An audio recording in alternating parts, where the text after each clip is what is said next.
କାରଣ ଯୀଶୁ ଅନ୍ୟମାନଙ୍କ ଠାରୁ ଭିନ୍ନ ଅଟନ୍ତି।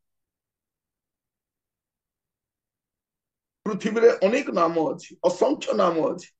ଆମ ଦେଶରେ ବି ଗୁଡେଇ ନାମ ଅଛି, ବାଇବଲରେ ବି ଗୁଡେଇ ନାମ ଅଛି, କିନ୍ତୁ ଯୀଶୁ ନାମ ସବୁ ନାମ ଠାରୁ ଭିନ୍ନ ନାମ ଅଟେ, ଅନନ୍ୟ ଅଟେ। ତ ଆଜିର ପ୍ରସଙ୍ଗ ହଉଛି ଯୀଶୁଙ୍କ ପରି ଆଉ କିଏ ଅଛି। ପ୍ରଥମ କଥା, ଯୀଶୁଙ୍କ ପରି କେହି ଜନ୍ମ ହୋଇନାହାନ୍ତି। ଯୀଶୁଙ୍କ ପରି ଆଉ କେହି ଜନ୍ମ ହୋଇନାହାନ୍ତି। ମାନେ ଯୀଶୁଙ୍କର ସମ୍ପର୍କରେ ଯୋଉ ଭାବବାଣୀ ଗୁଡାକ ହେଇଛି, ତା ଚିନ୍ତା କଲେ ଆଶ୍ଚର୍ଯ୍ୟ ଲାଗେ। ଜଣେ ବ୍ୟକ୍ତି ଜନ୍ମ ହେଇନାହାନ୍ତି, 4000ରୁ ଅଧିକ ଉର୍ଦ୍ଧ୍ୱ ବର୍ଷ ପୂର୍ବରୁ ଗୋଟେ ଭାବବାଣୀ ଥିବ ଯେ ସେ ନାରୀର ବଂଶରେ ଆସିବ।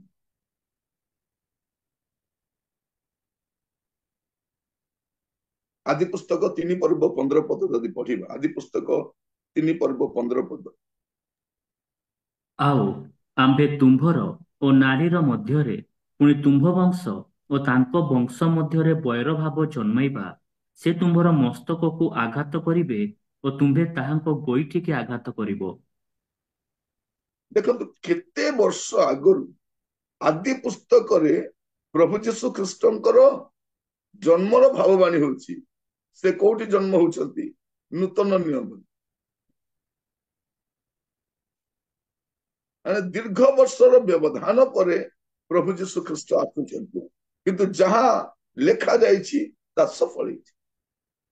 ତାଙ୍କ ପରି କେହି ଜନ୍ମ ହେଇନାହାନ୍ତି। ଆପଣ ଦେଖିବେ ଗଣନା ପୁସ୍ତକ ତାର 24 ପର୍ବ 17 ପଦ। ଗଣନା ପୁସ୍ତକ 24 ତାର 17। ମୁଁ ତାହାଙ୍କୁ ଦେଖୁଅଛି, ମାତ୍ର ସେ ବର୍ତ୍ତମାନ ନୁହନ୍ତି। ମୁଁ ତାହାଙ୍କର ଦର୍ଶନ ପାଉଅଛି, ମାତ୍ର ସେ ନିକଟବର୍ତ୍ତୀ ନୁହନ୍ତି। ଯାକୋବ ଠାରୁ ଏକ ତାରା ଉଦିତ ହେବ ଓ ଇସ୍ରାଏଲ ଠାରୁ ଏକ ରାଜଦଣ୍ଡ ଉତ୍ଥିତ ହେବ। ତା ମୋୟାବର ପାର୍ଶ୍ୱ ଭେଦ କରିବ ଓ କଳହର ସମସ୍ତ ସନ୍ତାନକୁ ଚୂର୍ଣ୍ଣ କରିବ।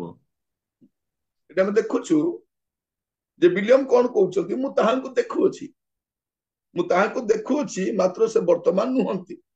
ତାମାନେ ସେ କହିବା ପାଇଁ ଚାହାନ୍ତି ସେ ଅଛନ୍ତି, କିନ୍ତୁ ଏବେ ସେ ନାହାନ୍ତି। ସେ ଅଛନ୍ତି, କିନ୍ତୁ ଏବେ ସେ ନାହାନ୍ତି। ମତେ ଜଣେ ଥରେ ପଚାରୁଥିଲା, ଆଜ୍ଞା ଯୀଶୁ କେବେରୁ ଅଛନ୍ତି? ମୁଁ କହିଲି ପୃଥିବୀ ସୃଷ୍ଟିର ଆଗରୁ ଅଛନ୍ତି।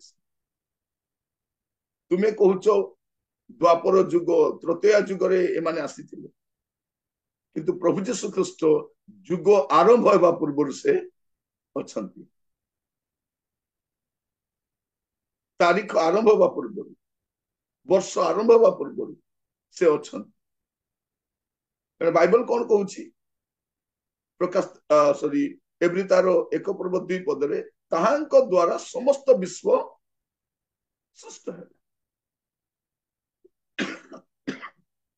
ମାନେ ସେ ସମସ୍ତ ବିଷୟର ସୃଷ୍ଟିକର୍ତ୍ତା। ଯୋହନ ତାର 1 ପର୍ବ 3 ପଦଟି ପଢିବେ। ଯୋହନ 1 ପର୍ବ 3 ପଦ।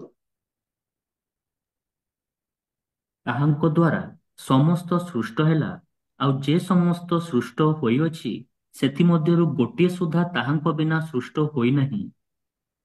ଲେଖାଯାଉଛି ତାହାଙ୍କ ଦ୍ୱାରା ସମସ୍ତ ବିଶ୍ବ ସୃଷ୍ଟ ହେଲା।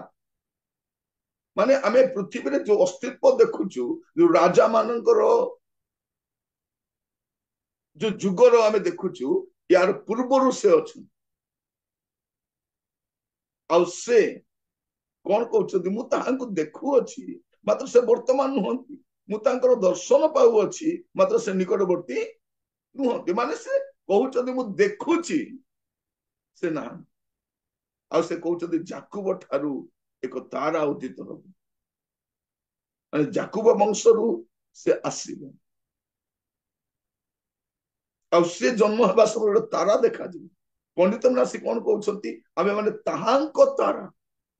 ଆପଣ ଦେଖିବେ ମାତ୍ର ତାର 2 ଅଧ୍ୟାୟରେ କଣ ଲେଖା ଅଛି? ସେଟା एते तारा अछि गणी हेब नहीं से तारा मानक मध्यरे ताहांको तारा ए ज्योतिर्विद माने से कौन कहउछंती आबे माने ताहांको तारा देखि आसुछि आपण पढिबे माथ्यू 2 पर्वतर 1-2 पद ହେରୋଦ ରାଜାଙ୍କ ସମୟରେ ଜିହୁଦା ପ୍ରଦେଶର ବେଥୋଲି ହିମରେ ଯୀଶୁଙ୍କ ଜନ୍ମ ହେବା ପରେ ଦେଖ ପୂର୍ବ ଦେଶର କେତେକ ପଣ୍ଡିତ ଜେରୁସାଲମକୁ ଆସି କହିଲେ, ଯିହୁଦୀମାନଙ୍କର ଯେଉଁ ରାଜା ଜନ୍ମଗ୍ରହଣ କରିଅଛନ୍ତି ସେ କେଉଁଠାରେ? କାରଣ ଆମ୍ଭେମାନେ ପୂର୍ବ ଦେଶରେ ତାହାଙ୍କ ତାରା ଦେଖି ତାହାଙ୍କୁ ପ୍ରଣାମ କରିବାକୁ ଆସିଅଛୁ। कौन कहउछंती जे पंडित माने कहउछंती आबे माने ताहांको तारा देखि ताहांको प्रणाम करबा का पूर्व देशर हजार हजार माइल अतिक्रम करी गुडे समय अतिक्रम करी से माने वर्ष वर्ष धरी करी से माने यात्रा करी आसी पहुंची जंदी कौन करबा पई यीशु को प्रणाम करबा पई से जन्म हेबा समय तारा उदित होबो से कौन कहउछंती विलियम मु तांको देखुछि वर्तमान से ना एटा केबर कथा ख्रीष्ट पूर्व 1450 बेलर कथा ए गणना पुस्तक जो लिखा अछि ख्रीष्ट पूर्व 1450 माने यीशुଙ୍କର जन्म हेबार 1450 वर्ष पूर्वरु जणे कहउछि मु तांको देखुछि से अछंती किंतु वर्तमान से नाहंती से शरीर धारण करि नाहंती किंतु से अछंती एटा भाववादी कर कथा आपण देखिबे कौन लेखा अछि जोहन तार प्रथम अध्याय रे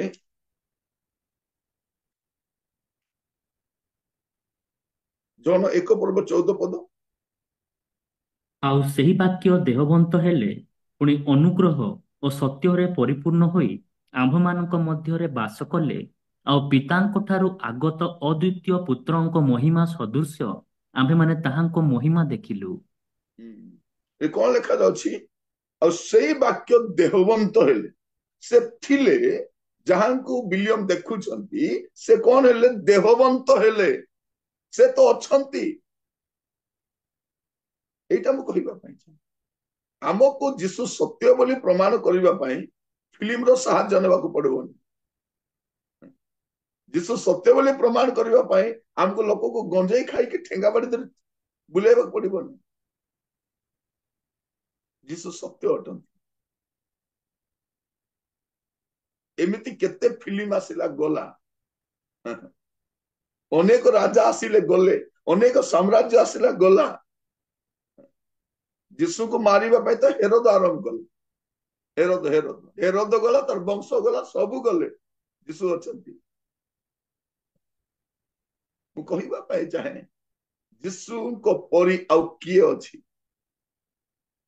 हमको यीशु सत्य यीशु वास्तव यीशु ही ईश्वर हमको प्रमाण करबार आवश्यक नहीं कहले हैला एटा प्रमाण करबा पे शास्त्र अछि हम पाखर शास्त्र अछि तार पर अस्त्र अछि जा पाखर शास्त्र नथिबो ता पर कोन करियो से अस्त्र धरि बुलियो केबे फिल्म को अस्त्र करिवो केबे बाड़ी को अस्त्र करिवो केबे खंडा को अस्त्र करिवो केबे सरकार को अस्त्र बनेइवो किंतु एठी आवश्यक पड़ु नहीं से देहवंत हेले देखो दुजिसाई तारो आमे जो देखिबा जानि परबे गुडाक यीशु को परी आउ किए अछि मोर प्रिय भाई भणी माने म आपण मान कहिबा पई चाहे सेइति पई आमे यीशु को मानु दिसाई तारो 7 पर्व 14 पद ଏହେତୁ ପ୍ରଭୁ ଆପେ ତୁମ୍ଭମାନଙ୍କୁ ଏକ ଚିହ୍ନ ଦେବେ, ଦେଖ ଏକ କନ୍ୟା ଗର୍ଭବତୀ ହୋଇ ଏକ ପୁତ୍ର ପ୍ରସବ କରିବ ଓ ତାହାର ନାମ ଇମାନୁଏଲ, ଆମ୍ଭମାନଙ୍କ ସହିତ ପରମେଶ୍ୱର ରଖିବ।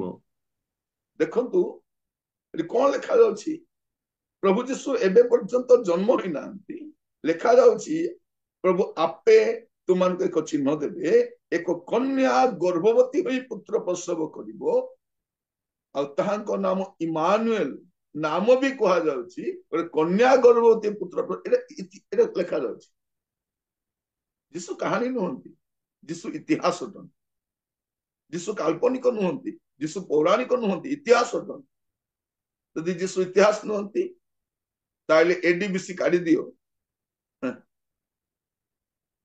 ଖ୍ରୀଷ୍ଟପୂର୍ବ ଆଉ ଖ୍ରୀଷ୍ଟାବ୍ଦକୁ ଇତିହାସ ବହିରୁ କାଢି ଦିଅ, ତାପରେ ଜଣା ପଡିବ ଯୀଶୁ କିଏ। ସବୁ ଘଟଣା ଘାଣ୍ଟ ତରକାରୀ ଭଳିଆ ଲାଗିବ।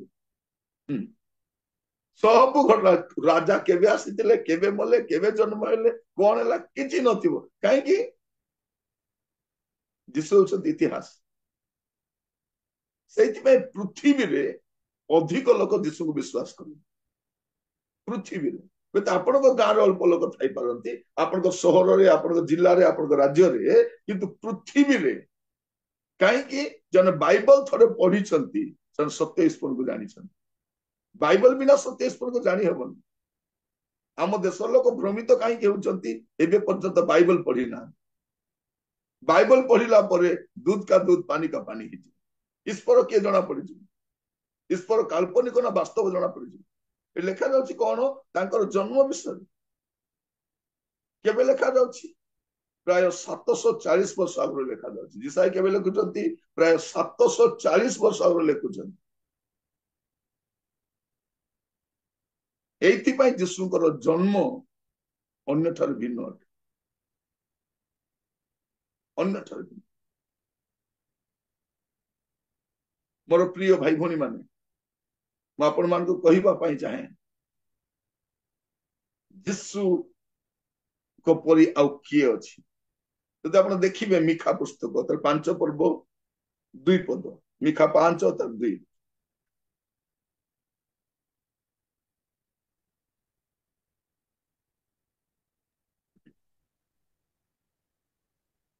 ମାତ୍ର ହେ ବେଥଲିମ ଉଫ୍ରାତା, ଜିହୁଦାର ସହସ୍ର ଗଣର ମଧ୍ୟରେ କ୍ଷୁଦ୍ର ଯେ ତୁମ୍ଭେ, ତୁମ୍ଭ ମଧ୍ୟରୁ ଇସ୍ରାଏଲର ଶାସନକର୍ତ୍ତା ହେବା ନିମନ୍ତେ ଆମ୍ଭ ଉଦ୍ଦେଶ୍ୟରେ ଏକ ବ୍ୟକ୍ତି ଉତ୍ପନ୍ନ ହେବେ। ପୁରାତନ କାଳରୁ, ଅନାଦି କାଳରୁ ତାହାଙ୍କର ଉତ୍ପତ୍ତି। କଣ ଲେଖାଯାଉଛି? ଯୀଶୁଙ୍କର ଜନ୍ମ ବିଷୟରେ ଲେଖାଯାଉଛି। କୋଉ ସ୍ଥାନରେ ଜନ୍ମ ହେବେ? ମାନେ ଯୀଶୁଙ୍କର ଜନ୍ମର 550 ବର୍ଷ ପୂର୍ବରୁ, 550 ବର୍ଷ, 520 ରୁ 550 ବର୍ଷ ଭିତରେ ଲେଖାଯାଉଛି କଣ? ସେ କୋଉ ଜାଗାରେ ଜନ୍ମ ହେବେ? ସେ କୋଉ ଜାଗାରେ ଜନ୍ମ ହେବେ ଲେଖାଯାଉଛି? ବେଥଲିହେମରେ ଜନ୍ମ ହେବେ। ଜିହୁଦାର ଅନେକ ଗ୍ରାମ ଅଛି, ନଗର ଅଛି, ତା ଭିତରେ ଛୋଟ ବେଥଲିହେମରେ ଜନ୍ମ ହେବେ। ଅନାଦି କାଳରୁ ସେ ଅଛନ୍ତି। କେବେ ଅଛନ୍ତି? ଅନାଦି କାଳରୁ। ଯେତେବେଳେ କାଳ ଜନ୍ମ ହେଇନି, ଅନାଦି। ତେଣୁ ଆମେ ଗାଇବା ସମୟରେ ଗାଉଛୁ, ଅନାଦି ଈଶ୍ୱର, ଈଶ୍ୱର ଅନାଦି ଈଶ୍ୱର, ଏବର ନୁହେଁ। ଆଜିକାଲି ମୁଁ ଦେଖି ଆଶ୍ଚର୍ଯ୍ୟ ହଉଛି, ଲୋକମାନେ ଈଶ୍ୱର ସତ୍ୟ ବୋଲି କମ୍ପ୍ୟୁଟରରେ ବନେଇ ଥାଉଛନ୍ତି। ଏଟାକୁ ମୁଁ କହୁଛି ଡିଜିଟାଲ ଗଡ ବୋଲି। କି ଗଡ? ଡିଜିଟାଲ ଗଡ।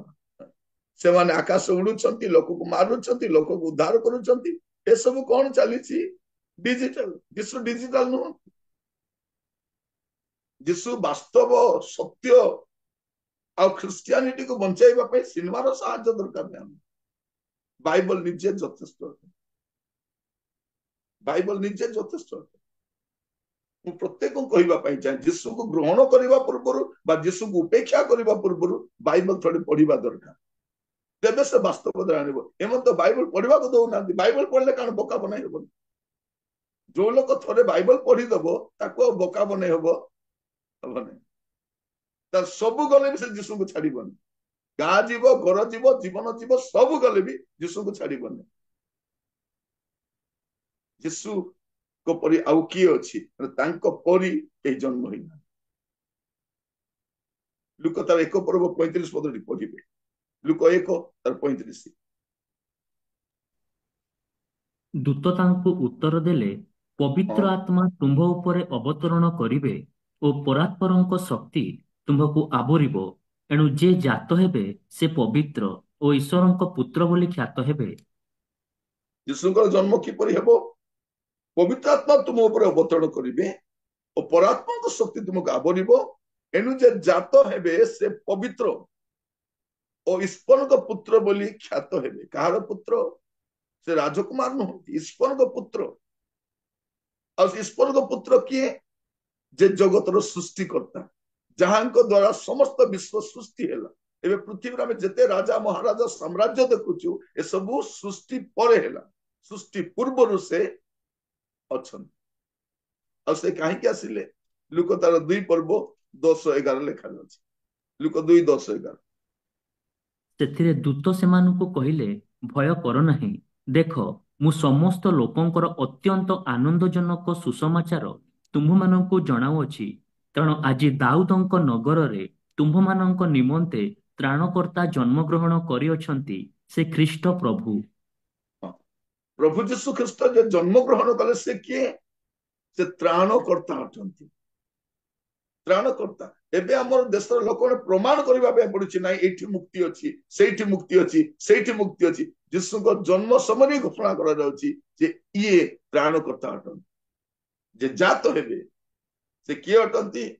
ତ୍ରାଣକର୍ତ୍ତା। ତ୍ରାଣକର୍ତ୍ତା ଜନ୍ମଗ୍ରହଣ କରିଛନ୍ତି, ସେ ଖ୍ରୀଷ୍ଟ ପ୍ରଭୁ। ସେ ଖ୍ରୀଷ୍ଟ ପ୍ରଭୁ ନାମ ବି ଲେଖା ହେଇଯାଇଛି। ଆଉ ଆମକୁ ପଜଲ ଗେମ୍ ଭଳିଆ ଖୋଜି ବୁଲିବା ପାଇଁ ପଡିବନି। କିଏ ହେଇଥିବେ ତ୍ରାଣକର୍ତ୍ତା? ଇଏ ନା ସିଏ କିଏ ମୋ ସିଏ ହେଇଥିବେ? ଆମକୁ କିଛି ନାହିଁ, କ୍ଲିୟରଲି ଲେଖା ହେଇଛି, ଯେମିତି ଆମେ ଦରାଣ୍ଡି ନ ହଉ। ସ୍ପଷ୍ଟ ଭାବରେ ଲୁକ ଇତିହାସ ଲେଖୁଛନ୍ତି, ଲୁକ ବାସ୍ତବ ଲେଖୁଛନ୍ତି। ତାଙ୍କର କୌଣସି କାଳ୍ପନିକ ବିଷୟ ପାଇଁ ସ୍ଥାନ ନାହିଁ। ସିଏ ଲେଖୁଛନ୍ତି ଯୀଶୁ କିଏ? ତ୍ରାଣକର୍ତ୍ତା। ମାନେ ଯୀଶୁଙ୍କ ପରି ଆଉ କିଏ ଅଛି? କାରଣ ତାଙ୍କ ପରି କେହି ଜନ୍ମ ହୋଇନା। ଆଉ ଦ୍ୱିତୀୟ ବିଷୟ, ଯୀଶୁଙ୍କ ପରି କିଏ ଅଛି? ତାଙ୍କ ପରି କେହି ବଞ୍ଚି ନାହାନ୍ତି। ତାଙ୍କ ପରି କେହି ବଞ୍ଚି ନାହାନ୍ତି। ଆପଣ ଦେଖିବେ ଜନ 8 ପର୍ବ ତାର 46 ପଦ। ଜନ 8 ପର୍ବ ତାର 46 ପଦ।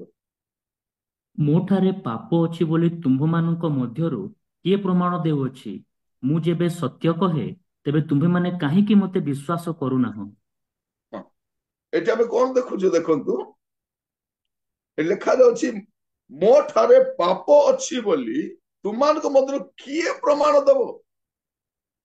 ମାନେ ଭାବି ଦେଖନ୍ତୁ, ସେ କେମିତି ବଞ୍ଚିଥିଲେ ଯେ ତାଙ୍କ ଠାରେ ପାପ ଅଛି ବୋଲି କେହି ବି ପ୍ରମାଣ ଦେଇପାରିବେନି। ଏମିତି ବ୍ୟକ୍ତି ଯୀଶୁ ଅଟନ୍ତି। ମୋ ଠାରେ ପାପ ଅଛି ବୋଲି ତୁମମାନଙ୍କ ମଧ୍ୟରୁ କିଏ ପ୍ରମାଣ ଦିଅ। ଆଜିକାଲି ଇଆଡୁ ସିଆଡୁ ଅବାନ୍ତର କଥା କହୁଛନ୍ତି। ଜଣେ ଲୋକ ଯଦି ସୂର୍ଯ୍ୟକୁ ମୁହଁ କରି ଛେପ ପକେଇବ, ତାର ଛେପ କୋଉଠି ପଡିବ? ଅନ୍ୟ କାହା ମୁହଁରେ ପଡିବନି, ତାର ନିଜ ମୁହଁରେ ପଡିବ। ପ୍ରଭୁ ଯୀଶୁ ଖ୍ରୀଷ୍ଟ ତ ଧାର୍ମିକତାର ସୂର୍ଯ୍ୟ ଅଟନ୍ତି। ସେ କଣ କହୁଛନ୍ତି? ମୋ ଠାରେ ପାପ ଅଛି ବୋଲି ତୁମମାନଙ୍କ ମଧ୍ୟରୁ କିଏ ପ୍ରମାଣ ଦେବ? ଦ୍ୱିତୀୟ କରନ୍ଥୀୟ 5 ପର୍ବ ତାର 21 ପଦ ଦେଖିବେ। ଦ୍ୱିତୀୟ କରନ୍ଥୀୟ 5:21। ଯାହାଙ୍କ ଠାରେ ପାପର ଲେଶ ମାତ୍ର ନଥିଲା, ତାହାଙ୍କୁ ସେ ଆମ୍ଭମାନଙ୍କ ନିମନ୍ତେ ପାପ ସ୍ୱରୂପ କଲେ, ଯେପରି ଆମ୍ଭେମାନେ ତାହାଙ୍କ ଦ୍ୱାରା ଈଶ୍ୱରଙ୍କର ଧାର୍ମିକତା ସ୍ୱରୂପ ହେଉ। ଏଠି କଣ ଲେଖାଯାଉଛି? ଦେଖନ୍ତୁ କେତେ ସ୍ପଷ୍ଟ ଲେଖାଯାଉଛି। ଯାହାଙ୍କ ଠାରେ ପାପର ଲେଶ ନଥିଲା। କଣ ଲେଖାଯାଉଛି? ଯାହାଙ୍କ ଠାରେ ପାପର ଲେଶ ନଥିଲା, ମାନେ ତାଙ୍କ ଠାରେ ପାପର ଲେଶ ମଧ୍ୟ ନାହିଁ। ଆପଣ ତାଙ୍କଠାରେ ପାପ ପାଇବେ ନାହିଁ। ସେ ପାପ, ଏଇଟା ହଉଛି ଯୀଶୁ। ତାଙ୍କ ପରି କେହି ବଞ୍ଚି ନାହାନ୍ତି ଭାଇ ଭଉଣୀ ମାନେ। ଆପଣ ପ୍ରଥମ ପିତର 2 ପର୍ବ 22 ପଦ ଦେଖିବେ। ପ୍ରଥମ ପିତର 2 ପର୍ବ 22 ପଦ। ସେ କୌଣସି ପାପ କଲେ ନାହିଁ, ସେ କେବଳ ତାହାଙ୍କ କୌଣସି ପାପ କଲେ ନାହିଁ। ଏଠି କଣ ଲେଖୁଛନ୍ତି? ମାନେ ସେ କୌଣସି ପାପ କଲେ ନାହିଁ। ପାଉଲ ଲେଖୁଛନ୍ତି କରନ୍ତି ପାପର ଲେଶ ମାତ୍ର ନାହିଁ। ସେ କୌଣସି ପାପ କଲେ ନାହିଁ। ପ୍ରଥମ ଯୋହନ ତାର 3 ପର୍ବ 5 ପଦ। ପ୍ରଥମ ଯୋହନ 3 ପର୍ବ 5 ପଦ। ଆଉ ତୁମ୍ଭେମାନେ ଜାଣ ଯେ ସେ ପାପ ବୋହି ନେଇଯିବା ପାଇଁ ପ୍ରକାଶିତ ହେଲେ, ଆଉ ତାହାଙ୍କ ଠାରେ ପାପ ନାହିଁ। ତାହାଙ୍କ ଠାରେ ପାପ ନାହିଁ। ସେ ପାପ କଣ ଜାଣିଲେ ନାହିଁ, से पाप करना पापर लेस मात्र ना जीशु कहते मो ठारे पाप अच्छी बोली तुम मध्य किए प्रमाण दब माने संपूर्ण निष्पाप व्यक्ति अटंती प्रभु जीशु ख्रीस्ट जो पृथ्वी रे 33 वर्ष 6 मास काल प्राय रहिले तारी मध्य रे केही मध्य तांको ठारे पाप देखाई पारिबोनी एमिति केही अछंती जीशु को परिया किए अछि प्रिय भाई भौणी माने आपण ए पर्व गुडा को पालन करबा समय रे ए बाकी विषय को फोकस करंतु नै आपण जीशु को फोकस करंतु माने शैतान एते चालाक देखंतु हमर प्री क्रिसमस सेलिब्रेशन लेले मध्ये कोन कराउची नाच करो गीत गाओ स्किट करो ड्रामा करो ऑपेरा करो पाला करो किंतु वाक्य प्रचार करो नहीं तो लोक माने सब करके भाबुचंती हमर प्रोग्राम ता सक्सेस हे गला कोटे सक्सेस हला आपण को प्रोग्राम रे जतले पर्यंत ख्रीष्ट प्रकाश पाई नांती प्रोग्राम सक्सेस होबनी आपण तो प्रोग्राम रो सारो कोन आपण को प्रोग्राम रो सारो होचंती ख्रीष्ट बड़दिन मुख्य किए ख्रीष्ट क्रिसमस मुख्य किए ख्रीष्ट यदि ख्रीष्ट नांती कौन क्रिसमस माने ख्रीष्ट विहीन क्रिसमस कौन कहबेटा को ख्रीष्ट विहीन क्रिसमस माने जीसु को परी आउ किए अछि तांको परी केही जन्म होई नांती तांको परी केही बंची भी ना निष्पाप भाव तांकर कौन सी पाप नहीं इंग्लिश में होची विदाउट ब्लेमिश जब मिश्र बाहरिले जो मेष साप को बलि करा गला ताटर कौन सी खुण नथिला कौन सी खुण नहीं एमिति व्यक्ति प्रभु जीशु ख्रीष्ट अटन आ तृतीय विषय जीशु को परी किए शिक्षा देछि अनेक राजा महाराजा आम देश में मानुंट जे जीशु को परी शिक्षा किए देछंती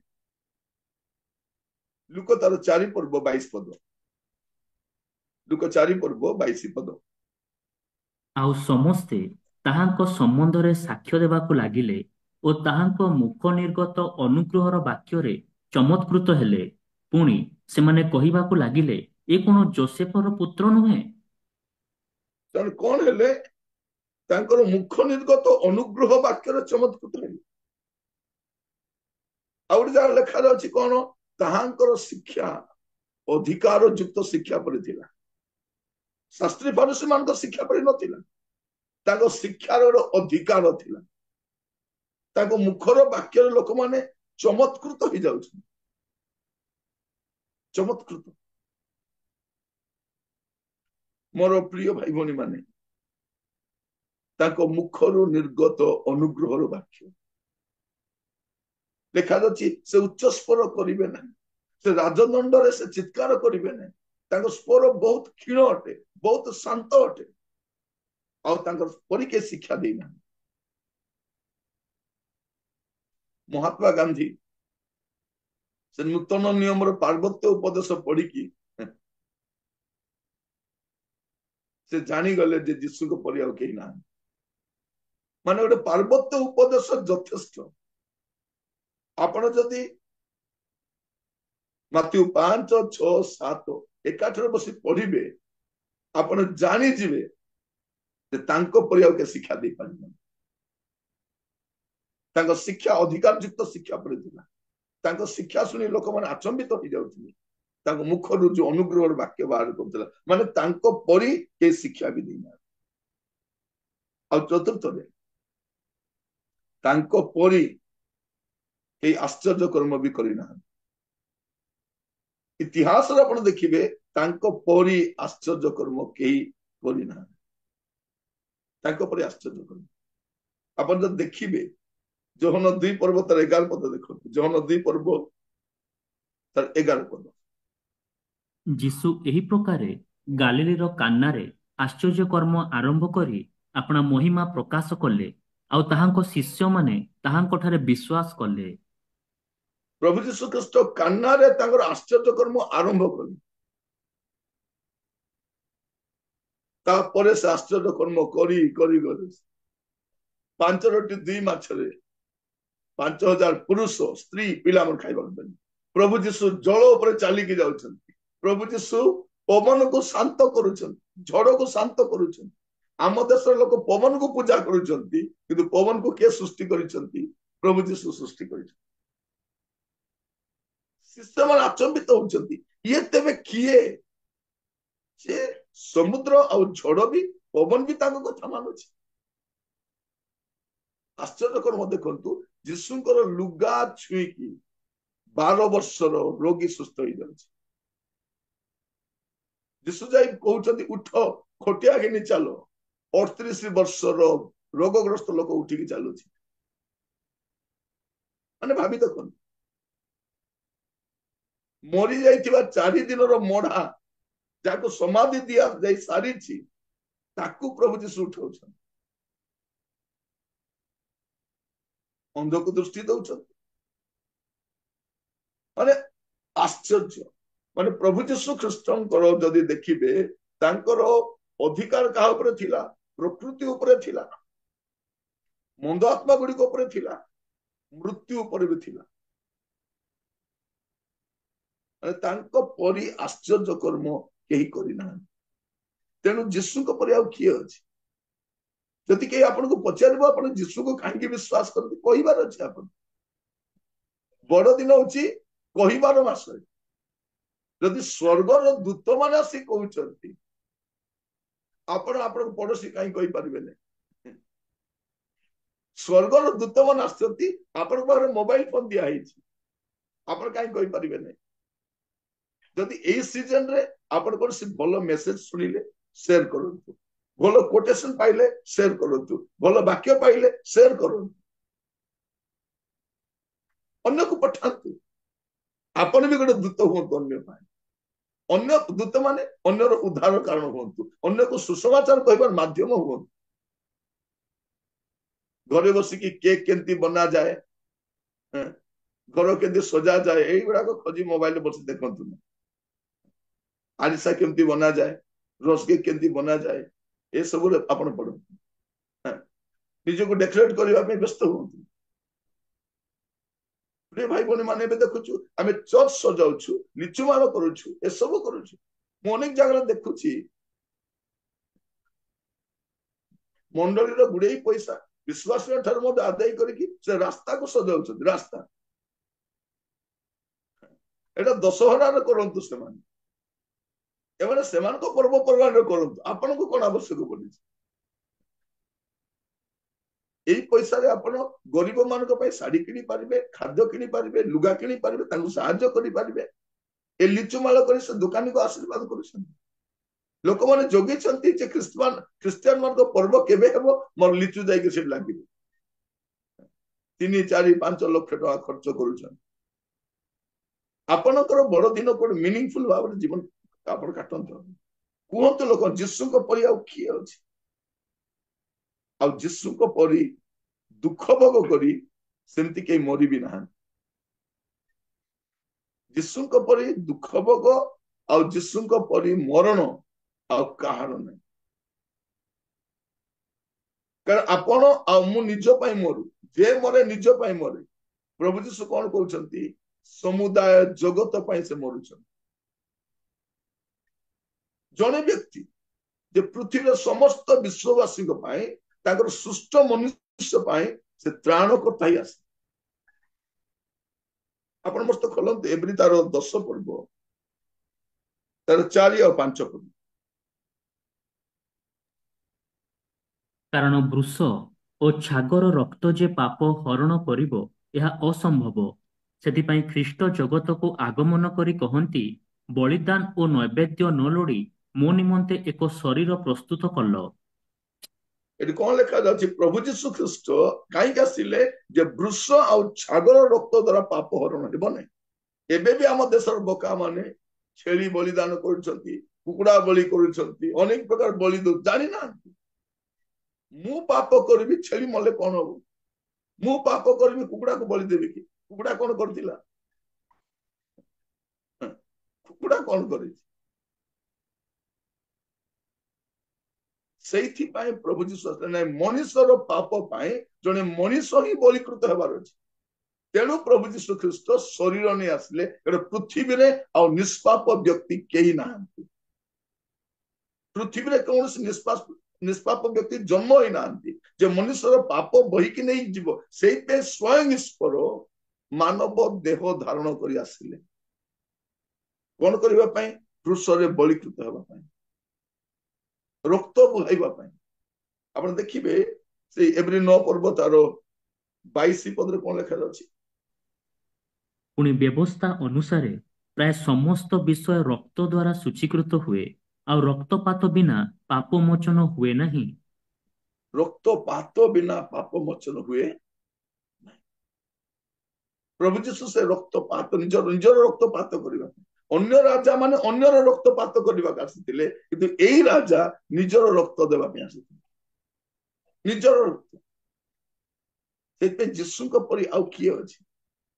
ସେ ଗୀତ ଆମେ ବେଳେ ବେଳେ ଗାଉ, ଯୀଶୁଙ୍କ ପରି ଆଉ କିଏ ପ୍ରେମ କରିପାରେ,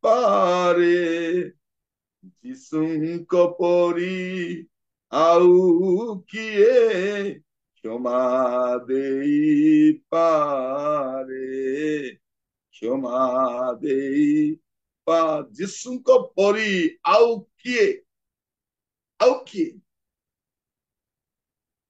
ମତେ ଥରେ ମୋର ସାଙ୍ଗର ଜଣେ ଭାଇ, ଆମେ ସାଙ୍ଗରେ କଲେଜ ପଢୁଥାଉ, ତାଙ୍କ ଭାଇ ଲେକ୍ଚରର, ପଲିଟିକାଲ ସାଇନ୍ସ ଲେକ୍ଚରର। ସେ ଦିନେ ମତେ କହିଲେ, ଖାଇ ତାଙ୍କ ଘରେ ବସି ଖାଇଲା ପରେ, ସେମାନେ ବ୍ରାହ୍ମଣ ଅଟନ୍ତି, ବସି ଖାଇଲା ପରେ, ଆଗ ଏସବୁ ନଥିଲା, ବ୍ରାହ୍ମଣ ହରଣ କରଣ ଆଦିବାସୀ ହରିଜନ କିଛି ନଥିଲା। ଆମେ ସାଙ୍ଗରେ ମିଶି କଲେଜରେ ସ୍କୁଲରେ ପଢୁଥିଲୁ, ଯାହା ଘରେ ଯାଇକି ଖାଇ ଦଉଥିଲୁ, ପଳେଇ ଆସୁଥିଲୁ, ମିଶୁଥିଲୁ, ମା ମାନେ ସମସ୍ତ ପାଇଁ ଖାଦ୍ୟ ବନାଉଥିଲେ, ସ୍କୁଲରେ ବି ସେମିତି ଏକା ଥିଲା। ଏବେ ଛୁଆ ଜନ୍ମ ହେଇଛି, ତାର ଜାତି ସାର୍ଟିଫିକେଟ, ସେ ପିଲାଟା ଜନ୍ମ ହେଇଛି ତାକୁ ଗୋଟେ ଜାତିରେ ପକେଇ ଦଉଛନ୍ତି, ଏ ଅମୁକ ଜାତିରେ ବୋଲି। ଆମ ସମୟ ନଥିଲା ସେମିତି। ଖାଇଲା ପରେ ସେ ଭାଇ ମତେ କହିଲେ, ନିରଞ୍ଜନ ଗୋଟେ କଥା କହିବି, ଖରାପ ଭାବିବ ନାହିଁ, ଯେ ତୁମେ କାହିଁକି ଯୀଶୁକୁ ଗ୍ରହଣ କଲ? ଆମ ଦେଶରେ ତ ଏତେ ଅଛନ୍ତି, କେହି ବି ତମକୁ ମନକୁ ଗଲେ ନାହିଁ, କେହି ବି ତମକୁ ଠିକ କଲ ନାହିଁ। ନିରଞ୍ଜନ ବହୁତ ରେସ୍ପେକ୍ଟଫୁଲି ମତେ ପଚାରିଲେ, ବହୁତ ଭଦ୍ର ଲୋକ, ବହୁତ ଭଦ୍ର। ତାପରେ ମୁଁ ତାଙ୍କୁ କହିଲି, ଭାଇନା ଯୀଶୁଙ୍କ ଛଡା ଆଉ କିଏ ପାପ କ୍ଷମା ଦେଇପାରିବ, କିଏ ମୁକ୍ତି ଦେଇପାରିବ, କିଏ ଉଦ୍ଧାର କରିପାରିବ? ଏମିତି କିଛି ନାମ ଅଛି କି? ଏମିତି କେହି ବ୍ୟକ୍ତି ଅଛନ୍ତି କି ଭାଇନା? ଯଦି ଅଛନ୍ତି ଆପଣ ଟିକେ ମତେ କୁହନ୍ତୁ, ମୁଁ ବି ତାଙ୍କୁ ଗ୍ରହଣ କରିବି। ଆଜିକୁ ହେଇଗଲାଣି 35 ବର୍ଷ, ସେ କହିବି ପାରିନାହାନ୍ତି। ମୁଁ କାହିଁକି କହୁଛି ଆଉ କେହି ନାହାନ୍ତି, ଆଉ କେହି ନାହାନ୍ତି। ଉଦ୍ଧାର ପାଇବା ପାଇଁ କେବଳ ଗୋଟିଏ ନାମ। ଆପଣ ଦେଖିବେ ପ୍ରେରିତ 4 ପର୍ବ 12 ପଦଟି ପଢିବା, ପ୍ରେରିତ 4 ପର୍ବ ତାର 12 ପଦ। ତାହାଙ୍କ ଛଡା ଆଉ କାହାଠାରେ ପରିତ୍ରାଣ ନାହିଁ, କାରଣ ଯାହା ଦ୍ୱାରା ଆମ୍ଭମାନଙ୍କୁ ପରିତ୍ରାଣ ପାଇବାକୁ ହେବ, ଆକାଶ ତଳେ ମନୁଷ୍ୟମାନଙ୍କ ମଧ୍ୟରେ ଆଉ କୌଣସି ନାମ ଦିଆଯାଇ ନାହିଁ। କଣ ଲେଖା ଯାଉଛି? ଆଉ କୌଣସି ନାମ ଦିଆଯାଇ ନାହିଁ, ଆଉ କୌଣସି ନାମ ନାହିଁ। ସେଥିପାଇଁ ମୁଁ କହୁଛି ଯୀଶୁଙ୍କ ପରି କିଏ ଅଛି? ତାଙ୍କ ପରି କିଏ ଜନ୍ମ ହେଇଛି? ତାଙ୍କ ପରି କିଏ ବଞ୍ଚିଛି? ତାଙ୍କ ପରି କିଏ ଶିକ୍ଷା ଦେଇଛି? ତାଙ୍କ ପରି ଆଶ୍ଚର୍ଯ୍ୟ କର୍ମ କିଏ କରିଛି? ତାଙ୍କ ପରି କିଏ ମୃତ୍ୟୁ ଭୋଗ କରିଛି? ଆଉ ତାଙ୍କ ପରି କିଏ ମରିକି ଉଠିଛନ୍ତି? ଆପଣ ଦେଖିବେ ମାଥିବ ତାର 28 ପର୍ବ ତାର 5 ଆଉ 6 ପଦ। କିନ୍ତୁ ଦୂତ ସ୍ତ୍ରୀ ଲୋକମାନଙ୍କୁ ଉତ୍ତର ଦେଲେ, ତୁମ୍ଭେମାନେ ଭୟ କର ନାହିଁ, କାରଣ ତୁମ୍ଭେମାନେ ଯେ କ୍ରୁଶରେ ହତ ଯୀଶୁଙ୍କର ଅନ୍ୱେଷଣ କରୁଅଛ, ତାହା ମୁଁ ଜାଣେ। ସେ ଏଠାରେ ନାହାନ୍ତି, କାରଣ ସେ ଯେପରି କହିଥିଲେ ସେହିପରି ଉଠି ଅଛନ୍ତି। ଆସ, ସେ ଯେଉଁଠାରେ ଶୋଇଥିଲେ ସେହି ସ୍ଥାନ ଦେଖ। ଏଠି ସ୍ତ୍ରୀ ଲୋକମାନେ ଯାଇଛନ୍ତି, ଦୂତ ଦେଖନ୍ତୁ, ଯୋଉଠି ମଣିଷ ବୁଝାଇ ପାରିବ ନା ସେଠି ଦୂତ ଆସୁଛନ୍ତି। ଯୀଶୁଙ୍କର ଜନ୍ମ ବିଷୟରେ ଦୂତ କହିବାକୁ ଆସୁଛନ୍ତି, ଯୀଶୁଙ୍କ ପୁନରୁତ୍ଥାନ ବିଷୟରେ ଯୀଶୁ କହିବାକୁ ଆସୁଛନ୍ତି, ଯୀଶୁଙ୍କ ସ୍ୱର୍ଗାରୋହଣ ସମୟରେ ମଧ୍ୟ ଦୂତ ହିଁ ଆସି କହୁଛନ୍ତି। ମାନେ ଯୋଉଟା ମନୁଷ୍ୟ ଜାଣିପାରିବ ନା ସେଠି ଦୂତ ଆସି ସାହାଯ୍ୟ କରୁଛନ୍ତି। ଲେଖାଯାଉଛି କଣ, ସେତେ ଦୂତ ସ୍ତ୍ରୀ ଲୋକମାନଙ୍କୁ ଉତ୍ତର ଦେଲେ, ତୁମାନେ ଭୟ କର ନାହିଁ, କାରଣ ତୁମେ ମାନେ ଯୋଉ କୃଷରେ ଭକ୍ତ ଯୀଶୁଙ୍କର ଅନ୍ୱେଷଣ କରୁଅଛ ତାହା ମୁଁ ଜାଣେ, ସେ ଏଠାରେ ନାହାନ୍ତି, କାରଣ ସେ ଯେପରି କହିଥିଲେ ସେଇପରି ଉଠି ଅଛନ୍ତି, ଆଉ ସେ ଯେଉଁଠାରେ ଶୋଇଥିଲେ ସେ ସ୍ଥାନ ଦେଖ। ମାନେ ପ୍ରଭୁ ଯୀଶୁ ଖ୍ରୀଷ୍ଟଙ୍କର ମୃତ୍ୟୁ ମଧ୍ୟ ଜନ୍ମ ବାସ୍ତବ, ଯୀଶୁଙ୍କର ମୃତ୍ୟୁ ବାସ୍ତବ, ଆଉ ଯୀଶୁଙ୍କର ପୁନରୁତ୍ଥାନ ମଧ୍ୟ ବାସ୍ତବ। ସେ ବାସ୍ତବ ଈଶ୍ୱର ଅଟନ୍ତି, କାଳ୍ପନିକ ପୌରାଣିକ ବା ଅତିରଞ୍ଜିତ ମନୋରଞ୍ଜିତ ନୁହନ୍ତି। ସେ ବାସ୍ତବ ଅଟନ୍ତି, ବାସ୍ତବ ଯୀଶୁ। ଆଉ ତାଙ୍କ ପରି କେହି ମୃତ୍ୟୁକୁ ଜୟ କରି ଉଠି ନାହାନ୍ତି, ଆଉ ତାଙ୍କ ପରି କେହି ସ୍ୱର୍ଗାରୋହଣ ମଧ୍ୟ କରିନାହାନ୍ତି, ତାଙ୍କ ପରି କେହି ସ୍ୱର୍ଗାରୋହଣ କରିନାହାନ୍ତି। ଆଉ ଦେଖନ୍ତୁ ଆପଣ ମାନେ ପ୍ରେରିତ ତାର 1 ପର୍ବ ତାର 8, 9, 10 ପଦ। କିନ୍ତୁ ପବିତ୍ର ଆତ୍ମା ତୁମ୍ଭମାନଙ୍କ ଉପରେ ଅବତୀର୍ଣ୍ଣ ହୁଅନ୍ତେ ତୁମ୍ଭେମାନେ ଶକ୍ତି ପ୍ରାପ୍ତ ହେବ, ଆଉ ଜେରୁସାଲେମ ସମସ୍ତ ଜିହୁଦା ପ୍ରଦେଶ ଓ ସମୀରଣ ପୁଣି ପୃଥିବୀର ପ୍ରାନ୍ତ ପର୍ଯ୍ୟନ୍ତ ସୁଦ୍ଧା ମୋହର ସାକ୍ଷୀ ହେବ। ସେ ଏହି ସମସ୍ତ କଥା କହିବା ଉତ୍ତାରେ ସେମାନେ ଦେଖୁ ଦେଖୁ ସେ ଊର୍ଦ୍ଧ୍ୱକୁ ନୀତ ହେଲେ, ଆଉ ଖଣ୍ଡେ ମେଘ ତାହାଙ୍କୁ ସେମାନଙ୍କ ଦୃଷ୍ଟିଗୋଚରରୁ ଘେନିଗଲା। ସେ ଯାଉ ଯାଉ ସେମାନେ ଆକାଶ ଆଡ଼କୁ ଏକ ଦୃଷ୍ଟିରେ ଚାହିଁ ଅଛନ୍ତି। ଏପରି ସମୟରେ ଦେଖ, ଶୁକ୍ଳ ବସ୍ତ୍ର ପରିହିତ 2 ଜଣ ପୁରୁଷ ସେମାନଙ୍କ ନିକଟରେ ଉପସ୍ଥିତ ହେଲେ। 11 ପଦ ମଧ୍ୟ ପଢନ୍ତୁ। 11 ପୁଣି ସେମାନେ କହିଲେ, ହେ ଗାଲିଲିଓ ଲୋକେ, କାହିଁକି ତୁମ୍ଭେମାନେ ଆକାଶ ଆଡ଼କୁ ଚାହିଁ ଠିଆ ହୋଇଅଛ? ଏହି ଯେଉଁ ଯୀଶୁ ତୁମ୍ଭମାନଙ୍କ ନିକଟରୁ ସ୍ୱର୍ଗରେ ଗୃହୀତ ହେଲେ, ତାହାଙ୍କୁ ତୁମ୍ଭେମାନେ ଯେଉଁ ପ୍ରକାରେ ସ୍ୱର୍ଗକୁ ଯିବାର ଦେଖିଲ, ସେ ସେହି ପ୍ରକାରେ ଆଗମନ କରିବେ। ପ୍ରଭୁ ଯୀଶୁ ଖ୍ରୀଷ୍ଟ ସ୍ୱର୍ଗରୁ ପ୍ରେରିତ ହୋଇଥିଲେ, ଏବେ ସ୍ୱର୍ଗରେ ଗୃହୀତ ହଉଛନ୍ତି। ସେ ସ୍ୱର୍ଗରୁ ଆଗମନ କରିଥିଲେ, ଏ ସ୍ୱର୍ଗକୁ ଗୃହୀତ ହଉଛନ୍ତି। ପୃଥିବୀରେ ଆସିଲେ, ପରିତ୍ରାଣ କାର୍ଯ୍ୟ ସମାପ୍ତ କଲେ, କ୍ରୁଶରେ ମୃତ୍ୟୁଭୋଗ କଲେ, ପୁନରୁତ୍ଥିତ ହେଲେ, ଏବେ ସ୍ୱର୍ଗକୁ ସେ କଣ ହଉଛନ୍ତି? ଗୃହୀତ ହଉଛନ୍ତି। ମାନେ ଯୀଶୁଙ୍କ ପରି କେହି ଜନ୍ମ ହେଇନାହାନ୍ତି, ଯୀଶୁଙ୍କ ପରି କେହି ଶିକ୍ଷା ଦେଇନାହାନ୍ତି, ଯୀଶୁଙ୍କ ପରି କେହି ବଞ୍ଚି ନାହାନ୍ତି, ଯୀଶୁଙ୍କ ପରି କାହାର ଜୀବନ ନାହିଁ, ଯୀଶୁଙ୍କ ପରି ଆଶ୍ଚର୍ଯ୍ୟ କର୍ମ କେହି କରିନାହାନ୍ତି, ଯୀଶୁଙ୍କ ପରି କେହି ମରି ନାହାନ୍ତି, ଯୀଶୁଙ୍କ ପରି କେହି ଉଠି ନାହାନ୍ତି, ଯୀଶୁଙ୍କ ପରି କେହି ସ୍ୱର୍ଗାରୋହଣ କରିନାହାନ୍ତି। ଆଉ ଯୀଶୁଙ୍କ ପରି କଣ ଲେଖାଯାଉଛି? ସେ ଯୋଉ ପ୍ରକାର ସ୍ୱର୍ଗକୁ ଯିବାର ଦେଖିଲ ସେଇ ପ୍ରକାର ଆଗମନ କରିବେ। ବାଇବଲ କେମିତି ସମାପ୍ତ ହଉଛି? ମୁଁ ଆପଣ ମାନଙ୍କୁ କହୁଥିଲି ଯେ ମାଥ୍ୟୁ ପୁସ୍ତକ ରାଜାଙ୍କର ଜନ୍ମ ବିଷୟରେ କୁହାଯାଉଛି, କିନ୍ତୁ ପ୍ରକାଶିତ ବାକ୍ୟର ଶେଷରେ ରାଜାଙ୍କର ପୁନରାଗମନ ବିଷୟରେ କୁହାଯାଉଛି। ମାଥ୍ୟୁ ପୁସ୍ତକ ଯୀଶୁଙ୍କ ମାନେ ରାଜାଙ୍କର ଜନ୍ମ ବିଷୟ କୁହେ, କିନ୍ତୁ ପ୍ରକାଶିତ ବାକ୍ୟ ରାଜାଙ୍କର ରାଜତ୍ୱ ବିଷୟରେ କୁହେ। ସେ କେମିତି ରାଜତ୍ୱ କରନ୍ତି ଆଉ ତାଙ୍କର ଆଗମନ ବିଷୟ କୁହାଯାଉଛି। ବାଇବଲର ଶେଷ କେମିତି ହଉଛି, ମାନେ ନୂତନ ନିୟମର ଆରମ୍ଭ ତାଙ୍କର ଜନ୍ମରୁ ଲେଖାଯାଉଛି, କିନ୍ତୁ ପ୍ରକାଶିତ ବାକ୍ୟ 22 ପର୍ବ 20 ପଦ ପଢିବି। ଯେ ଏହି ସମସ୍ତ ବିଷୟରେ ସାକ୍ଷ୍ୟ ଦେଉଅଛନ୍ତି, ସେ କହନ୍ତି, ସତ୍ୟ, ଆମ୍ଭେ ଶୀଘ୍ର ଆସୁଅଛୁ। ଆମେନ୍। ହେ ପ୍ରଭୁ ଯୀଶୁ, ଆସନ୍ତୁ। କଣ ଲେଖାଯାଉଛି? ସତ୍ୟ, ଆମ୍ଭେ ଶୀଘ୍ର ଆସୁଅଛୁ। ପ୍ରଭୁ ଯୀଶୁ ଖ୍ରୀଷ୍ଟଙ୍କର ପ୍ରଥମ ଆଗମନର ଘୋଷଣା ଭାବବାଦୀ ମାନେ କଲେ, ଦୂତ ମାନେ କଲେ, କିନ୍ତୁ ତାଙ୍କର ଦ୍ୱିତୀୟ ଆଗମନର ଘୋଷଣା ସେ ନିଜେ କରୁଛନ୍ତି। ସତ୍ୟ, ଆମ୍ଭେ ଶୀଘ୍ର ଆସୁଅଛୁ। ଆଉ କାହା ମୁଖରେ କୁହାଇନା, ସେ ନିଜେ କହୁଛନ୍ତି ସତ୍ୟ, ଆମ୍ଭେ ଶୀଘ୍ର ଆସୁଅଛୁ। ଯୀଶୁଙ୍କ ପରି ଆଉ କିଏ ଅଛି? ଏଇଟା ମୁଁ କହିବା ପାଇଁ ଚାହେଁ। ଅତୁଳନୀୟ ଯୀଶୁ, ଅବର୍ଣ୍ଣନୀୟ ଯୀଶୁ, ଯାହାଙ୍କୁ କାହା ସହିତ ଆପଣ ତୁଳନା କରିପାରିବେ ନାହିଁ, ଯୀଶୁଙ୍କ ପରି ଆଉ କିଏ ଅଛି? ପ୍ରଭୁଙ୍କ ନାମର ସ୍ତୁତି ହଉ, ପ୍ରଭୁଙ୍କ ନାମର ଗୌରବ ହଉ। ଏଇ ବଡଦିନ ସମୟରେ ଆପଣ ପାଳନ କରିବା ସମୟରେ ଏଇ ବାକ୍ୟ ଗୁଡିକ ଦ୍ୱାରା ଆପଣ ଆନନ୍ଦିତ ହୁଅନ୍ତୁ। ଗୀତ ଜାଣିଛନ୍ତି, ଗାଆନ୍ତୁ। କାରଣ ଖ୍ରୀଷ୍ଟମାସ ଗୀତ ଅନ୍ୟ ସମୟରେ ଗାଇପାରିବେ ନାହିଁ, ଗାଇପାରିବେ କି? ଗାଇଲେ ବି କହିବେ କଣ ଏ ଗୀତ ଏବେ ଗାଉଛୁ, କାରଣ ଆମେ ସିଜନରେ ଦୁଃଖ ଭୋଗ ସମୟରେ ପୁରା ଦୁଃଖ ଭୋଗ ଗୀତ ଗାଉ। ଲେନ୍ଥ ପିରିୟଡ ମୁହଁକୁ ପୁରା ଲମ୍ବା କରି, ଲେନ୍ଥ ମାନେ କଣ, ମୁହଁକୁ ଲମ୍ବା କରି ଦେଇକିରି ଗାଉଥିବ ସେ। ଏଟଲିଷ୍ଟ ଏବେ ଗାଇପାରିବେ, ଶୁଣରେ ଶୁଣ ମହା ପ୍ରେମ କାହାଣୀ, ମନରୁ ତାହା କେବେ। ଭାବି ଦେଖନ୍ତୁ ଏଇ ଗୀତ ଗ୍ରାହାମ ଷ୍ଟେନଙ୍କର ପସନ୍ଦ ଗୀତ ଥିଲା। ଗ୍ରାହାମ ଷ୍ଟେନଙ୍କର ପସନ୍ଦ ଗୀତ, ଗୋଟେ ଅଷ୍ଟ୍ରେଲିଆର ଲୋକର ପସନ୍ଦ ଗୀତ ଏଇଟା, ଓଡିଆ ଲୋକର ପସନ୍ଦ ଏବେ ଯାଏ। ଆମେ ଭାବୁଛୁ ନାଇଁ ସାନ ପିଲାମାନଙ୍କର ଗୀତ ଏଇଟା, ସାନ ପିଲାମାନଙ୍କ ଗୀତ ନାଇଁ, ଏଇଟା ସୁସମାଚାର ଗୀତ। ମୁଁ ପ୍ରଭୁଙ୍କୁ ଧନ୍ୟବାଦ ଦେବା ପାଇଁ ଚାହେଁ ସାମୁଏଲ ପାତ୍ର ଆଜ୍ଞାଙ୍କ ପାଇଁ।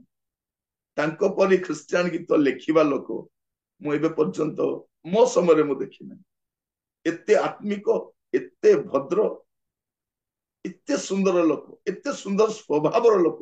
ଆପଣ ଯଦି ସାମୁଏଲ ପାତ୍ର ଆଜ୍ଞା ସହିତ ଟିକେ କଥା ହେଇଯିବେ କେବେ, ଆପଣ ଭାବିବେ ମୁଁ କାହା ସହିତ କଥା ହେଲି। ଏତେ ମାନେ ୱାର୍ଡ ଗୁଡାକ ଏତେ ସୁନ୍ଦର, ଏତେ ମିଷ୍ଟ ଭାଷୀ ତାଙ୍କର ମୁଖରୁ ବାହାରିଥିବା ଗୀତ, ତାଙ୍କ ସେ ଲେଖିଥିବା ଗୀତ ଶୁଣରେ ଶୁଣ ମହା ପ୍ରେମ କାହାଣୀ। ଆପଣ ଟିକେ ବୋଲୁଥାନ୍ତୁ, ଏଇଟା ଶୁଣିବା ଦରକାର ଲୋକ, ମାନେ ସେଠି ପୁରା ପୁରା ସୁସମାଚାର ଅଛି। ମୁଁ କହୁଥିଲି ଗ୍ରାହାମ ଷ୍ଟେନଙ୍କର ପ୍ରିୟ ଗୀତ ଥିଲା, ତେଣୁ ତାଙ୍କୁ ସମାଧି ଦେବା ସମୟରେ ଗ୍ଲାଡିସ୍ ଷ୍ଟେନ ଗୋଟେ କଥା କହିଲେ, ନାଇଁ ଏଇ ଗୀତ ସେଇ ସମୟରେ ଗାଆନ୍ତୁ, ତାଙ୍କର ପ୍ରିୟ ଗୀତ ଥିଲା। ମୋର ମନେ ଅଛି ଦୁଇଟା ଗୀତ, ଶୁଣରେ ଶୁଣ ମହାପ୍ରେମ କାହାଣୀ, ଏଇଟା ଓଡିଆରେ ବୋଲା ହେଇଥିଲା, ଆଉ ଇଂରାଜୀର ଗୋଟେ ଗୀତ ବୋଲା ହେଇଥିଲା, because he lives I can face tomorrow. ପ୍ରିୟମାନେ ମୁଁ କହିବା ପାଇଁ ଚାହେଁ, ଗୀତ ଗୁଡାକ ଗାଇବ ତ ଏମିତି, ଲେଖିବ ତ ଏମିତି। ମୁଁ ପ୍ରଭୁଙ୍କୁ ଧନ୍ୟବାଦ ଦଉଛି, ଆଜି ପ୍ରଭୁ ଆମମାନଙ୍କୁ ସୁଯୋଗ ଦେଲେ, ଯୀଶୁଙ୍କ ପରି ଆଉ କିଏ ଅଛି। ଏଇ ବିଷୟ ଗୁଡାକ ମୁଁ ଆପଣଙ୍କୁ ବାଇବଲରୁ କହିଲି, କୌଣସି ବାହାରୁ ଆଣିକି କହିଲି। ପ୍ରାର୍ଥନା କରନ୍ତୁ ପ୍ରଭୁ ଏଇ ସିଜନରେ ଆପଣଙ୍କର ବଞ୍ଚିବା ପାଇଁ ଗୋଟେ ରିଜନ ଦିଅନ୍ତୁ, ଯେ ଆପଣ ଗୋଟେ ଭଲ ଭାବରେ ପ୍ରଭୁଙ୍କ ପାଇଁ ସାକ୍ଷ୍ୟ ଜୀବନ କାଟି ପାରିବେ। ଆସନ୍ତୁ ପ୍ରାର୍ଥନା କରିବା। ଅନୁଗ୍ରହକାରୀ ପିତା ପରମେଶ୍ୱର, ଆପଣଙ୍କୁ ଧନ୍ୟବାଦ ଦଉଛି, ଆପଣ ଆମମାନଙ୍କୁ ପ୍ରଭୁ ବାକ୍ୟ ଦ୍ୱାରା କଥା ହେଇଛନ୍ତି। ଯୀଶୁଙ୍କ ପରି ଆଉ କିଏ ଅଛି? ଇତିହାସକୁ ଅଣ୍ଡାଳି ଦେଖିବା ସମୟରେ, ପୃଷ୍ଠା ପରେ ପୃଷ୍ଠା ଦେଖିବା ପରେ, ସମୟ ଯୁଗକୁ ଅନେଇଲା ପରେ ପ୍ରଭୁ ଅନେକ ଅସଂଖ୍ୟ ନାମ ଭିତରେ ଗୋଟିଏ ନାମ ଆପଣ ଦେଇଛନ୍ତି, ଯୀଶୁ ନାମ। ଯୀଶୁଙ୍କ ପରି ଆଉ କେହି ନାହାନ୍ତି, ତାଙ୍କ ସମତୁଲ୍ୟ କେହି ନାହାନ୍ତି, ତାଙ୍କ ସମକକ୍ଷ କେହି ନାହାନ୍ତି। ପ୍ରଭୁ ଏ ପ୍ରକାର ଏକ ବ୍ୟକ୍ତି, ଯେ ଜଗତର ସୃଷ୍ଟିକର୍ତ୍ତା, ସେ ଆମ ପାଇଁ ଜଗତରେ ତ୍ରାଣକର୍ତ୍ତା ହିଁ ଆସିଲେ। ମୁଁ ଧନ୍ୟବାଦ ଦିଏ ପ୍ରଭୁ। ଧରା ପୃଷ୍ଠରେ ସତ୍ୟ ଈଶ୍ୱର ଯେ ଜଗତକୁ ସୃଷ୍ଟି କଲେ, ଯେ ଆଦ୍ୟରୁ ଅଛନ୍ତି, ଯେ ଅନାଦି ଈଶ୍ୱର, ସେ ଜଗତରେ ମାନବ ଦେହ ଧାରଣ କରି ଆସିବା ବାସ୍ତବରେ ବଡ ଦିନ ଅଟେ। ପିତା ମୁଁ ଧନ୍ୟବାଦ ଦଉଛି, ଏ ସତ୍ୟତା ଗୁଡିକ ଶାସ୍ତ୍ର ଦ୍ୱାରା ଆମମାନଙ୍କୁ ଆପଣ ଜଣେଇଥିବା। ପ୍ରଭୁ ଏଇ ସିଜନରେ ପ୍ରଭୁ ଆମର ବଞ୍ଚିବାର ଗୋଟେ ରିଜନ ହଉ ପ୍ରଭୁ, ଆମର ଆନନ୍ଦର ଗୋଟେ ରିଜନ ହଉ ପ୍ରଭୁ, ଅନ୍ୟମାନଙ୍କୁ ଜଣେଇବା, ଅନ୍ୟମାନଙ୍କୁ କହିବା, ବିଭିନ୍ନ ମାଧ୍ୟମରେ ଜଣେଇବା। ପ୍ରଭୁ ଆମର ରାଜ୍ୟର ଦେଶର ଲୋକ ପ୍ରଭୁ ସଂଘର୍ଷ କରୁଛନ୍ତି, ଲାଠି ଦ୍ୱାରା, ହିଂସା ଦ୍ୱାରା, ଘୃଣା ଦ୍ୱାରା, ସିନେମା ଦ୍ୱାରା ପ୍ରଭୁ ତାଙ୍କର ଧର୍ମକୁ ବଞ୍ଚେଇବା ପାଇଁ। ପ୍ରଭୁ ସେମାନଙ୍କୁ ମଧ୍ୟ ବଞ୍ଚିବା ପାଇଁ ସାହାଯ୍ୟ କର, ଜାଣିବା ପାଇଁ ସାହାଯ୍ୟ କର ଯେ ସତ୍ୟ ଈଶ୍ୱର କିଏ, ବାସ୍ତବ ଈଶ୍ୱର କିଏ, କିଏ ଉଦ୍ଧାର କରିପାରନ୍ତି। କାହିଁକି ଜଣେ ମନୁଷ୍ୟ ସେ କୋଉ ଜାତି କୋଉ ଭାଷାର ହଉନା କାହିଁକି, ସେ ଯୀଶୁକୁ ଗ୍ରହଣ କରିବା ଦରକାର। ସେମାନେ ଜାଣନ୍ତୁ ପ୍ରଭୁ, ସମସ୍ତଙ୍କ ଚକ୍ଷୁ ଆପଣ ଖୋଲି ଦିଅନ୍ତୁ ପ୍ରଭୁ, ସେମାନଙ୍କ ଭ୍ରମ ଧାରଣାକୁ ପ୍ରଭୁ ଆପଣ ଦୂର କରନ୍ତୁ ପ୍ରଭୁ, ଆଉ ବାସ୍ତବ ସତ୍ୟତା ଜାଣିବା ପାଇଁ ସାହାଯ୍ୟ କରନ୍ତୁ ପ୍ରଭୁ। ଆପଣଙ୍କ ଦାସ ଭାବରେ ମୁଁ ପ୍ରାର୍ଥନା କରେ ପ୍ରଭୁ, ଏଇ ଥରର ବଡ ଦିନ ଆମ ପାଇଁ ଅନନ୍ୟ ହଉ ପ୍ରଭୁ। ଆମେ ଯେତେବେଳେ ସେଲିବ୍ରେଟ କରିବୁ, ଆମ ଲୋକମାନଙ୍କୁ ଯେପରି ଜଣେଇ ପାରିବୁ ପ୍ରଭୁ ଯେ ଆପଣଙ୍କ ପୁତ୍ର ଖ୍ରୀଷ୍ଟ ହିଁ ତ୍ରାଣକର୍ତ୍ତା ଅଟନ୍ତି। ପ୍ରଭୁ ଆମେ କୌଣସି ଧର୍ମ ପ୍ରଚାର କରୁନାହୁଁ, ଆମେ ପରିତ୍ରାଣକୁ ପ୍ରଚାର କରୁଛୁ, ଉଦ୍ଧାରକୁ ପ୍ରଚାର କରୁଛୁ, ମୁକ୍ତିକୁ ପ୍ରଚାର କରୁଛୁ। ଏହା ଯେପରି ଆମେ ଜଣେଇ ପାରିବୁ ପ୍ରଭୁ ସାହାଯ୍ୟ କର ପ୍ରଭୁ। ସୁସମାଚାର ନିଜେ ଏତେ ଗୌରବଯୁକ୍ତ ଅଟେ ପ୍ରଭୁ, ତାକୁ ଅତିରଞ୍ଜିତ କରିବାର ଆବଶ୍ୟକ ନାହିଁ, ତାକୁ ଡେକୋରେଟ କରିବାର ଆବଶ୍ୟକ ନାହିଁ। ଧନ୍ୟବାଦ ଦଉଛି, ଖ୍ରୀଷ୍ଟ ସତ୍ୟ ବୋଲି ପ୍ରମାଣ କରିବା ପାଇଁ ଆମମାନଙ୍କୁ କୌଣସି କାଳ୍ପନିକ ବିଷୟର ସାହାଯ୍ୟ ନେବା ପାଇଁ ପଡିବ ନାହିଁ। प्रभु ए प्रकार एक व्यक्ति को आपण आम जीवन धन्यवाद दी प्रभु ख्रीस्ट को पाई आम धन्य अटू प्रभु आम धन्य अटू प्रार्थना करे प्रभु जो मैंने पर्यंत आपण पुत्र जीशु को भलरे जानी ना जानिबा पे सहायता कर प्रभु यही मेसेज द्वारा अनेकों को जीवन को आपण परिवर्तन करो प्रभु जेपरि आमे मध्ये अनेकों को पठेई पारिबु अन्य माने सुनी पारिबे प्रभु एथि पे आपण दया करंतु आम देश लोक सत्यता जानती नहीं प्रभु सत्य परमेश्वर को जानती नहीं जानिबा पे सहायता करो दया करो प्रार्थना शुणी आपको अशेष धन्यवाद दे प्रार्थना मोर प्राणर प्रिय यीशु नाम